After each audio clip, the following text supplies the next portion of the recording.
Hi, I'm Arushi, and today we are going to study properties of cardiac muscle. So cardiac muscle की properties में basically चार हमें mention करनी होंगी यहाँ: excitability, rhythmicity, conductivity and contractility. तो सबसे पहले एक्साइटेबिलिटी की बात करेंगे। उससे पहले मैं आपको एक छोटा सा कंसेप्ट बताना चाहती हूँ मसल का। हर मसल में दो प्रॉपर्टीज़ होती हैं, एक इलेक्ट्रिकल प्रॉपर्टी और एक मैकेनिकल प्रॉपर्टी।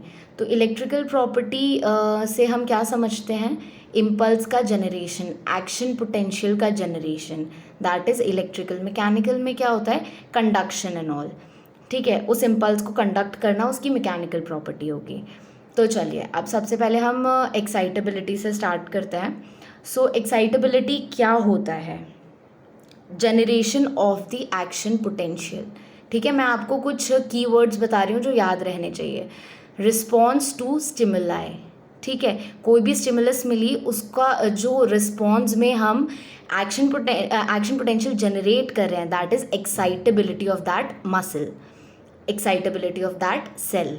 ठीक है, अब इसमें क्या दो चीज़ें इंक्लूड होती हैं? Depolarisation and repolarisation. ये दो प्रॉपर्टीज़ होती हैं जिनके बिहाफ पर एक्शन पोटेंशियल जनरेट होता है। Then comes rhythmicity. रिदमिसिटी क्या होता है? रिदम होना किसी चीज़ में, ability of a tissue to produce its own impulse regularly, that is rhythmicity. हम इसको ऑटो रिदमिसिटी कंसिडर करेंगे यहाँ पर। Self generation of the impulse, हर सेल, हार्ट की हर सेल में ये प्रॉपर्टी प्रेजेंट होती है।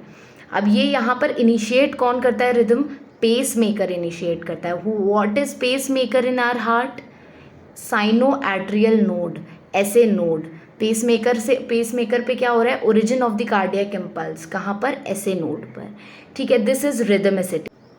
तो सबसे पहले एक्साइटेबिलिटी हुई, एक्साइटेशन हुआ, उसके बाद रिदम प्रोड्यूस हुई। अब ये रिदम कंडक्ट करी जानी है, ये मैकेनिकल प्रॉपर्टी होगी मसल की। कंडक्टिविटी, तो कंडक्टिविटी क्या होता है? It is the property of the cardiac muscle by which it can conduct the electrical impulse. ठीक है, दैट इज कंडक्टिविटी। इसमें क्या होता है? पूरा कंडक्टिंग सिस्टम आता है। कंडक्टिंग सिस्टम में हम जंक्शनल टिश्यूज पढ़ते हैं, SA node, AV node and all. ये अभी हम आगे चल के कंडक्टिंग सिस्टम में पूरा अभी मैं आपको बताऊंगी कि जंक्शनल टिश्यूज क्या क्या होंगे इसमें इंक्लूड। तो ये सारे टिश्यूज के थ्रू ये इम्पल्स कंडक्ट होती है पूरे हार्ट में। ठीक है, conduction of the impulse is conductivity. Simple. अब आते हैं कॉन्ट्रैक्टिलिटी पे। Contractility is the ability of the tissue to shorten the length after receiving the stimulus. Shortening of the muscle fibre is contractility. जो muscle fibre है अब वो contract हो रहा है स्टिमुलस मिलने के बाद in response to the stimulus, that is contractility. ठीक है, अब कॉन्ट्रैक्टिलिटी में हम कुछ प्रॉपर्टीज़ पढ़ते हैं, कॉन्ट्रैक्टाइल प्रॉपर्टीज़ बोलते हैं जिनको। तो कुछ कॉन्ट्रैक्टाइल प्रॉपर्टीज़ होती हैं जिसमें पहली है ऑल और नन लॉ। इसमें क्या होता है? या तो पूरी कार्डियक मसल स्टिमुलस को रिस्पॉन्ड करेगी, कॉन्ट्रैक्ट करेगी, या फिर बिल्कुल नहीं होगा रिस्पॉन्स। ठीक है, ये एक प्रॉपर्टी होती है सिंसाइटियम। ठीक है, यहाँ फंक्शनल सिंसाइटियम है, मतलब पूरी मसल एक सिंगल सेल की तरह एक्ट कर रही है। नेक्स्ट होता है स्टेयरकेस फिनोमिनन। स्टेयरकेस फिनोमिनन में क्या होता है? जो फोर्स है, कॉन्ट्रैक्शन का जो फोर्स है वो धीरे धीरे ग्रेजुअली बढ़ता जाता है। कॉन्ट्रैक्शन का जो फोर्स है वो धीरे धीरे बढ़ता जाता है और एक सर्टेन लेवल के बाद आके फ्लैट हो जाता है। ठीक है, कि इतना मैक्सिमम फोर्स तक पहुंच जाता है। इसी तरीके से थर्ड एक रिफ्रैक्टरी पीरियड की बात करते हैं हम। It is the period in which the muscle does not show any response to the stimulus. मतलब एक स्टिमुलस का जब रिस्पॉन्स चल रहा है तो दूसरा रिस्पॉन्स नहीं आता। क्यों? डीपोलराइजेशन। जो मसल होती है वो डीपोलराइज्ड होती है उस टाइम, इसीलिए दूसरी स्टिमुलस का रिस्पॉन्स नहीं होता। तो ये तीन प्रॉपर्टीज़ हमको पढ़नी है। ठीक, अब एक फिज़िकल प्रॉपर्टी की बात कर लेते हैं यहाँ पर। तो एक फिज़िकल प्रॉपर्टी होती है गैप जंक्शन का प्रेजेंस कार्डियक मसल में। ये इस गैप जंक्शन का प्रॉफिट क्या है? ये फ्रीली परमिएबल होते हैं आयंस के लिए। तो आयंस इसके थ्रू पास होते हैं जिसकी वजह से इजीली पूरे में स्प्रेड हो जाती है इम्पल्स। तो अब हम बात करते हैं कंडक्टिंग सिस्टम ऑफ हार्ट की। तो हार्ट में कैसे इम्पल्स पूरे हार्ट में कंडक्ट हो रही है, this is because of junctional tissue. इस पे क्वेश्चन आता है directly, enumerate the junctional tissues of the heart. तो क्या क्या होता है इसमें इंक्लूडेड? सबसे पहले एसे नोड, उसके बाद नोडल ट्रैक्ट्स जिनके बारे में हम बात करेंगे अभी, then comes AV node, then comes bundle of His, and then lastly comes right and left bundle branch, and then comes Purkinje fibres. ठीक है, ये पूरे सीक्वेंस में जंक्शनल टिश्यू प्रेजेंट होता है और इसी सीक्वेंस में पास होता है। ये जैसे कि ये हो गया हमारा एसे नोड, ये हो गया हमारा एवी नोड। अब एसे नोड और एवी नोड को कनेक्ट करते हैं 3 नोडल ट्रैक्ट्स जिनके बारे में हम अभी पढ़ेंगे। फिर वहाँ से ये आया बंडल ऑफ हिस, वो हुआ 2 में divide, right and left bundle branch में, और ये बंडल ब्रांचेस आगे जाके परकिंजे फाइबर्स के थ्रू पूरे वेंट्रिकल में स्प्रेड हो जाते हैं। ठीक, तो ये हो गया हमारा 3 नोडल ट्रैक्ट्स, ये हो गया एवी नोड, ये हो गया इधर से 2 में डिवाइड हुआ, इधर आके परकिंजे फाइबर। ठीक है, ये हो गया इतना। अब उसके बाद हम बात करेंगे, सबसे पहले हम इनको जानेंगे सबको। सबसे पहले एसे नोड क्या होता है? पेस मेकर या पेस सेटर भी बोलते हैं इसको। ठीक है, पेस मेकर या पेस सेटर, इसी नाम से ये जाना जाता है क्योंकि ये कंडक्ट करता है। अब सबसे पहले इसकी लोकेशन की बात करेंगे, हम इन सब की लोकेशंस की बात करेंगे। सबसे पहले हम एसे नोड की लोकेशन पे आते हैं। तो एसे नोड की लोकेशन कहाँ होती है? अपर पोस्टेरोलेटरल वॉल। ठीक है, पोस्टेरोलेटरल वॉल में प्रेजेंट होता है। वहाँ भी कहाँ पर? Below the opening of SVC, superior vena cava, उसकी ओपनिंग के जस्ट नीचे प्रेजेंट होता है ये। ठीक है, पोस्टेरोलेटरल में कहाँ? राइट एट्रिया में। ठीक है, अब एवी नोड की लोकेशन की बात करते हैं। तो एवी नोड कहाँ पर प्रेजेंट होती है? Right wall of the inter atrial septum. ठीक है, ये हो गया इंटर एट्रियल सेप्टम, लेफ्ट और राइट। तो राइट साइड में प्रेजेंट होती है कोरोनरी साइनस के पास। ठीक है, कहाँ पर? राइट एट्रिया में ही प्रेजेंट होती है ये भी। तो दोनों बेसिकली राइट एट्रिया में ही होते हैं, बस लोकेशन डिफरेंट है।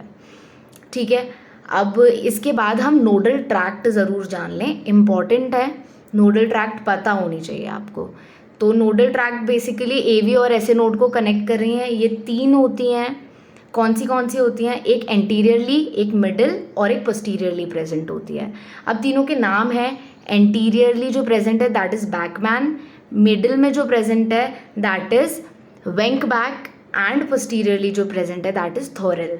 इसको ऐसे याद कर सकते हो कि ब्रह्मास्त्र हम एंड के लिए बचा के रखते हैं क्योंकि वो सबसे ज़्यादा स्ट्रॉन्गेस्ट वेपन है। तो थॉर याद करो, थॉर काफ़ी स्ट्रॉन्ग है, तो थॉर सबसे एंड में आएगा, थॉर वाली ट्रैक सबसे एंड में आएगी। तो थॉरल कम्स मोस्ट पोस्टीरियरली। ठीक है, अब एंटीरियर की बात करेंगे तो बैक वाला फर्स्ट में आ रहा है, दैट इज़ बैकमैन। अब बैकमैन के बाद कौन सा है? वेंक बैक, बचा जो Wenckebach, that is in middle. Silly but works. तो अब हम बात करते हैं रिदमिसिटी की। अब हम मतलब इन सब की रिदमिसिटी जान लें। ऐसे नोड की रिदमिसिटी कितनी होती है? 70 to 90 per minute. AV node की रिदमिसिटी कितनी है? 50 to 60 per minute. And His Purkinje system की कितनी है? 30 to 40 पर मिनट। अब सपोज ऐसे नोड पेस मेकर का काम कर रहा है। ठीक है, क्योंकि सबसे ज़्यादा रिदमिसिटी इसी की है 70 to 90 पर मिनट। अब अगर ये ख़राब हो जाए, ऐसे नोड ख़राब हो जाए, तो कौन स्टार्ट करेगा? एवी नोड स्टार्ट करेगा। क्योंकि कर ये भी सकते हैं बट कर इसीलिए नहीं पा रहे क्योंकि ऐसे नोड की ज़्यादा है, इनके करने से पहले ही वो कर देता है। अब ये भी ख़राब हो गया तो सबसे लीस्ट जिसकी है हिस परकिंजे सिस्टम, वो एक्टिव हो जाएगा, वो स्टार्ट कर देगा। अब यहाँ पर एक टर्म होती है जो अगर इन दोनों में से अगर स्टार्ट हो जाए प्रोड्यूस होना, तो इसको एक टर्म यूज़ करते हैं हम, एक्टोपिक पेसमेकर या फोकाई। एक्टोपिक पेसमेकर, एक्टोपिक आप एक्टोपिक प्रेगनेंसी से याद कर सकते हो। मतलब मेन के अलावा कहीं भी और से स्टार्ट हो जाए अगर जनरेशन, ठीक है, तो उसको क्या बोलेंगे हम? एक्टोपिक। मतलब ऐसे नोड नहीं तो एवी नोड नहीं तो हिस परकिंजे सिस्टम। सबसे ज़्यादा ऐसे नोड के, इसीलिए जब वो सही है तो और किसी को नहीं करने देता, लेकिन अगर वो खराब हो गया तो एवी नोड, और वो भी अगर नहीं हुआ तो his Purkinje system. This is ectopic pacemaker. ये इंपॉर्टेंट है, पता होना चाहिए। बात करते हैं नोडल डिले की। तो ऐसे नोड से नोडल ट्रैक्ट, वहाँ से एवी नोड इसी तरीके से चलता है। अब ऐसे से नोडल ट्रैक्ट आया, नोडल ट्रैक्ट से एवी नोड आया। अब एवी नोड के आगे जो ट्रांसमिशन है वो स्लो डाउन हो जाता है। This is for a reason. Impulse नीचे स्लो जाएगी, नीचे के वेंट्रिकल्स तक इम्पल्स धीरे पहुंचेगी, तो वहाँ आपकी कॉन्ट्रैक्टिलिटी लेट होगी।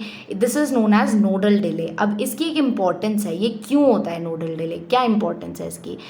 एट्रियल कॉन्ट्रैक्शन कंप्लीट हो जाएं तब वेंट्रिकुलर कॉन्ट्रैक्शन स्टार्ट हो, ये है इस नोडल डिले की इम्पॉर्टेंस। पूरा एट्रियल कॉन्ट्रैक्शन होने देता है, इसी तरीके से मैक्सिमम नंबर ऑफ इम्पल्सेस वहाँ तक पहुँचें।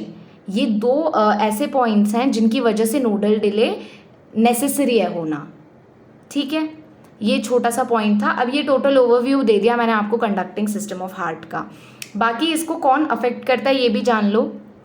तो ANS जो होता है वो ऑटोनॉमिक नर्वस सिस्टम, उसमें दो की बात करेंगे हम, वेगल और पैरासिम्पैथेटिक एंड सिंपैथेटिक। तो वेगल का क्या रोल होता है इसमें, अगर वेगल स्टिमुलेशन होगा तो हार्ट रेट स्लो डाउन होगा, और सिंपैथेटिक स्टिमुलेशन होगा तो हार्ट रेट बढ़ेगा। इस तरीके से बस ये एक पॉइंट और जानना था आपको, ये अफेक्ट करता है कंडक्टिंग सिस्टम पे। ठीक है, थैंक यू।